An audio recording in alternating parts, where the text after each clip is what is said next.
Hello and welcome back to another Plex Media Server test. Today we are looking at one of the brand new Terramasters. We are looking at the F4-423. This is the part of their 2022 series of devices. It's taken advantage of that new N5105 processor there, the quad-core Celeron, and with its embedded graphics and arriving at quite a decent little price tag between 450 and 500 NECA. A lot of users are wondering about its capabilities in Plex Media Server, and you guys know I've been running quite a lot of Plex tests over the years, so we're going to repeat all of our tests. We always use the same files, we always use the same routine, and ultimately it helps us understand for a sense of relativity which system is better than another. But before we go any further, a few disclaimers straight off the bat. So we are using that Terramaster F4 series NAS. We are using the same Plex media files that we've always used before, and we are recording with OBS here in the background. Indeed, while we're using OBS there, we've also got the task manager there running in the background, taking care of things. So if there's any little bumps along the way, the task manager will let us know. And ultimately, when we're streaming these files, there will be an element during the course of this when I will be changing these files. I'll be using a system known as transcoding. And transcoding is when a file is reshaped by the server, in this case the Terramaster, to be better suited to the destination device of your choosing. Why am I doing transcoding? Because a number of you have raised this in the comments. Why do I choose to change, for example, a 1080p file down to a 240p file or a 160p file? The reason I do it is so I can artificially simulate what it would be like to access these files via a limited internet connection. So maybe you're accessing them remotely from, you're on the train having a commute, you're on holiday, maybe they're being accessed by multiple people on multiple internet connections. For one reason or another, files can sometimes need to be reshaped, not just in weight and size either. Sometimes people are using legacy devices, or they're using devices that don't support the codec or file format that the files originally recorded or encoded into. Therefore, transcoding is needed to reshape that file. And that's why I include transcoding actions, because sometimes the file needs to be reshaped. So rather than try to force reshaping and changing a file's format using a legacy device, I force the system to have to perform those transcodings, and it helps people understand if they need those services, but more importantly, can the NAS in question support them? So on the right hand side of the screen, you can see our TNAS there. We've got the one listed, and we're looking at the specifications there. On the left hand side, the hardware information, and on the right hand side, we can see the bandwidth, which we can largely ignore, and CPU and memory utilization. This is where we'll be able to gauge how much of the system resources are being used during the playback. Now on the left hand side of the screen, we've got Plex Media Server here. There is our TNAS there with all of the directories we've created, and the first file we're going to be going into, of course, is the matrix. It's the one that we use for a lot of our testing, and it is a 720p low-end file there. Do bear in mind later in the testing, when we're looking at our 4K files, that the scale of these files does jump quite dramatically in terms of weight, even though they're the same 30-second file. So for now, let's go ahead and play the matrix. That file should play nice and quickly. We're on the local area network, as you can see. The IP there at the top, 192.168. It's the same IP for all of the devices. The port may change ever so slightly, but as you can see, we can flick along through the file, and it's playing absolutely fine there. No problems whatsoever. Playing in the original quality. If we open that up there, you can see it's in the original 0.7 megabits per second there. It's playing absolutely fine. CPU and RAM utilization, nothing too aggressive there. So, first bit of transcoding there. Let's knock this file down now. Let's put it down to, let's do not an automatic conversion, but we'll knock it down to 240p. Again, if you look at the bottom of the screen, you're going to see a dark orange bar start to appear. That dark orange bar is the buffering. It's how much of the file the system's transcoded down. And transcoding a file from 720p to 240p can be problematic. Again, you find this when you go to the lower end conversions, and if you were using a mobile device and watching this movie via the internet on like a train or something, you're not going to need the 1080p or 4K or 720p version. You can get away with this version here because of that lower resolution, thereby using a lower data connection and likely being able to use some of that free Wi-Fi you get on the train that limits you to 10, 20 or even 50 megs. So that conversion there, absolutely fine there. So let's come out of that file. We'll try our next movie file. Go into the films there. Our next file is Little Shop of Horrors. Again, this is a 1080p file. We can go ahead and play that there. While it does that in the background, let's minimize that down to the bottom of the screen because it is going to play the file nice and quick. For a number of you that are curious, if we go into the managed server settings, you'll be able to see on the transcoding, we look at the transcoder, you're able to see that we are using a Plex pass account. We do have transcoder quality to be able to use the full hardware resources for transcoding there on the NAS, just in case anyone was curious about that. But we can go ahead, skip through the file, again, open it up full size. That's 1080p at 1.9 megabits per second, and it's doing absolutely fine there. And again, in the background, we are using OBS recording in the background, and we are using a little bit of audio recording there as well. So not too much system resource problems. But once again, even if we were using the hardest hardcore file, this laptop, even using integrated graphics, will be able to record this here. The work here is being ultimately done by the desktop, and the files that we're playing here that are located on my local machine run without a hitch. But for now, let's go ahead and transcode that down, and we're going to move this 1080p, we're going to move that down to 720p. Zoom out there, and as you can see, because it's not a huge change, it's pretty straightforward there. Things are moving forward, we can skip back and forth, no problems on the right hand side of the screen. CPU and memory utilization was nowhere near as high as it was during the larger encode there, and I think that's absolutely fine. So now we're going to move it down to a 240p file. We'll let that do its thing. It's going to think a little bit, and as you can see, we're playing that file and it's carried on. We are using more resources, and again, always notice that it's CPU resources getting eaten up, not the memory resources, because generally multimedia and memory isn't too much of a problem until you get to the real kind of hardcore nightmare files. But again, we can skip forward, things are running fine, and the NAS is able to play this. Maybe 2 transcodes would be problematic, but for now, I'd say that's absolutely fine for what we're seeing here. So again, let's go back into the media library there. Let's carry on, go back in, go back to our files, go back into our TNAS. And for now, we're now going to go into our Jellyfish files. Now, these are certainly more of a hardcore variety of files. So let's get the detailed view there. And as you can see, these files slightly differ. If we scroll in quite close, we can see a few things we have to bear in mind. And again, if you've watched my Plex videos, fast forward a couple of minutes, you know what I'm about to say. You can see that it's the same 30-second file known as Jellyfish. Now this 30-second file you see here, it changes its size with every iteration. It starts at 3 megabits per second in HD at the compression technique H.264, and then it changes to HEVC, otherwise known as highly efficient video codec, and then goes to highly efficient video codec 10-bit, otherwise known as HDR. A highly efficient video codec is also known as H.265.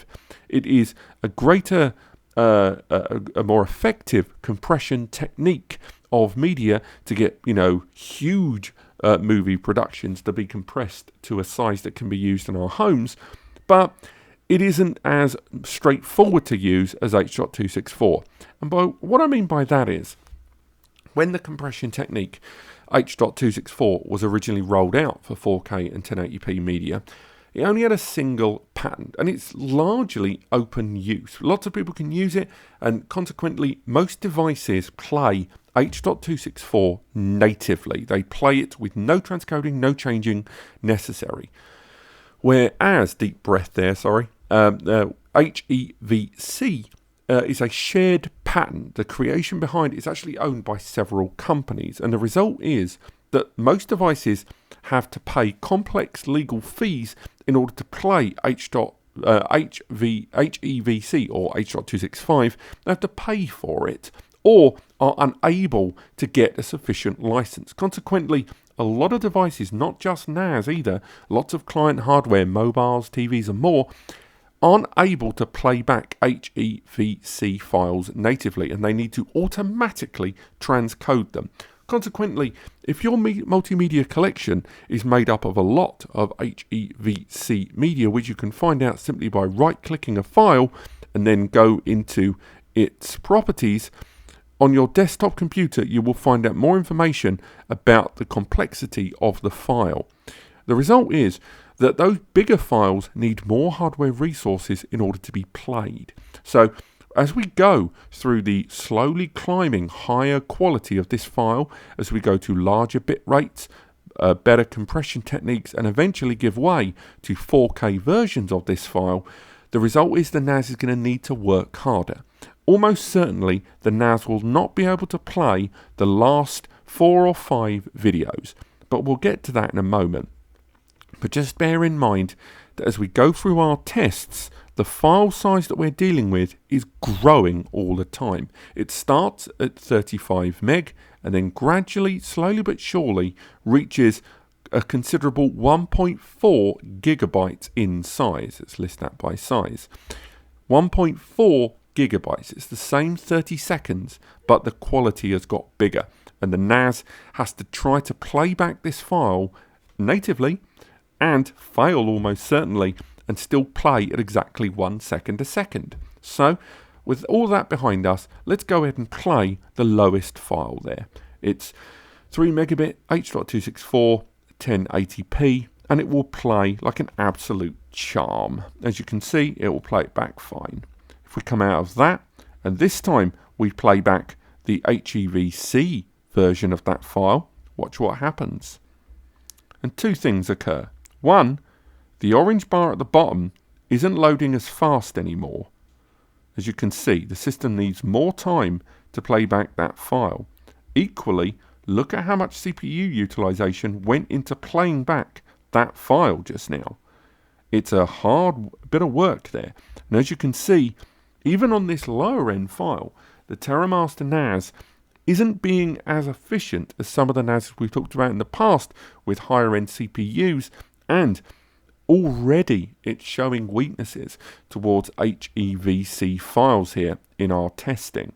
So it's played the file, and certainly it stayed ahead of the file, but it used a lot of system resources in order to play back that file. Also, when we play it again, have a little look at what the system has to do, because as you can see, the system needs to automatically convert this file in order to play it. It can't play back the file in its original format. And that's what I mean about the licensing agreement and the patent behind HEVC. It's something that a lot of NAS vendors either are asking users to pay for or are simply unable to provide. So we'll try that last HEVC 10-bit media, the HDR version. Open up the transcoding. Once again, as you can see, we haven't had to make it transcode. It's going to automatically transcode it itself. We can see that the orange line at the bottom is taking extra time to fill, and it will outpace playback not by a dramatic degree, and we can see that CPU utilization is exceptionally high. So again, it is playing the file, but I would not say this is a truly incredible playback of this file. So as we can see, we'll come out. What I'm going to do is break down this testing into two halves. I'm going to play all of the H.264 files to see the extent to which you can play back those files. Then I'm going to return to the HEVCs afterwards, because clearly we can see that this system may not have the power under the bonnet to play them. So first and foremost, this is a 10 megabits per second, as you can see, playing back the original file. The dark orange bar has filled up. There's no difficulty playing this file. Next, we're going to try this 30 megabits per second version. Still 1080p. Look out for the dark orange bar. And although it hasn't filled it as fast, it's still filling quite quickly indeed. CPU utilization has climbed a little, but not too much for us to be overly concerned.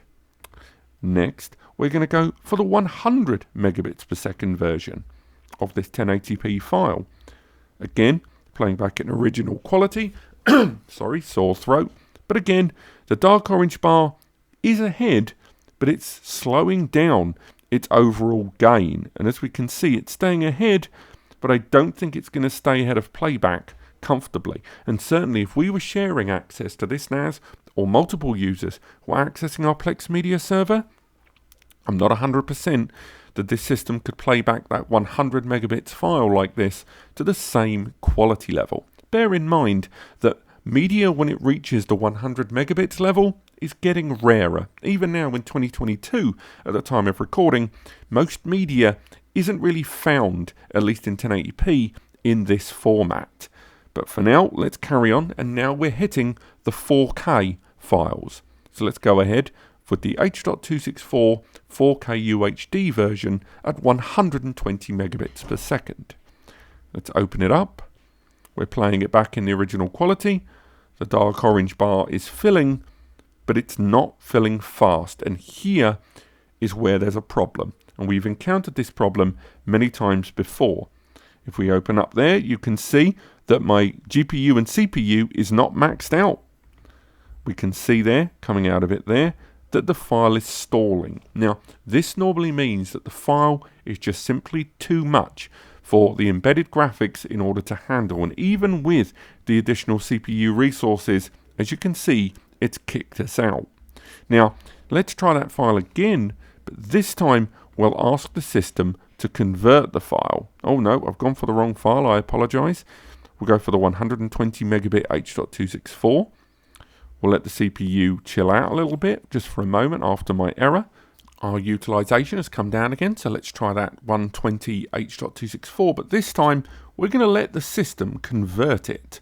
So we're going to see if the automated conversion will allow us to play back that 4K 120 megabits per second H.264 file. And then we can test the suitability of Plex 4K transcoding on this system. But for now, we're seeing CPU utilization exceptionally high there. Indeed, if we make our way into the desktop for Plex, we're seeing CPU utilization is completely used up there. And ultimately, we're getting that dark orange line, but this is hardly the most convenient playback we could be asking for right now. It's just ahead of the mark, but again, it looks more than likely that this is going to kick us out of this playback here. But no, it is making small gains. But right now, if I was playing back this file at home, I would not consider this a success. And generally, the 5-second limit is when we get kicked out, whenever we see a file not working. And again, there's a 200 megabit H.264 file, so let's try that for the hell of it. But this time, we're going to convert this file down to something easier to manage. Let's go down to a 1080p HD version. But again, this isn't an ideal scenario, and I wouldn't count this as a pass. It's still having to work pretty darn hard to convert this file. But even then, at the speed this is converting this file here, ready for playback, even if it works, there's no way that playback isn't going to outpace this. Because this is a 30-second file and it's taking more than a second to encode 1 second. So imagine this is a 90-minute movie and this isn't going to run. But for now, I think we can say that transcoding's it's there, but it's not really realistic. As you can see, playback has stopped. So 1080p and 1080p transcoding is certainly on the table. But right now, we're not seeing any 4K really impressing us on this system. So for now, let's skip back to the HEVC media. So we're going to go for the 10 megabits per second HEVC file there. And we can see the CPU utilization has leapt straight up once again.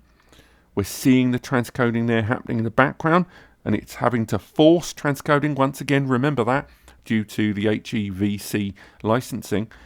And not dissimilar to the test we saw earlier, playback is only, transcoding is barely quicker than the playback, and playback is now closing in as it's now taking longer than a second to transcode or re-encode 1 second there. So it's not really going to be convenient. Now, I can already imagine some users in the comments saying, oh, why don't you just transcode all your files in advance? Use something like Handbrake. And you could do that, but you would end up having to store multiple copies of your ideal files, which isn't really for everyone, not just in terms of space, but sheer convenience. But for now, we're going to move on to a 30 megabits per second file. Again, we're going to let it automatically transcode. We're going to see the CPU leap up to the sky, and we're seeing it move along. But again, it's quite a plod that we're seeing here, and it's hardly something that's going to blow our minds. And right now, I still wouldn't comfortably say this is sufficient playback. I mean, do bear in mind that we are still talking about quite dense media, and not a lot of the multimedia you use day to day is going to be of this quality.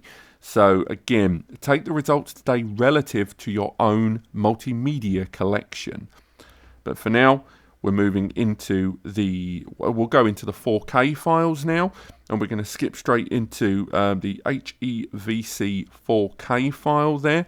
So again, that's his 120 megabits, and this is the HDR version as well at 10-bit. The odds of this playing are painfully small, and right now, if we open up the conversion, we can see it's converting there. And again, we can zoom to the bottom, we can see it making, the old college try. But again, right now, this is not suitable for playback of such a high caliber file there.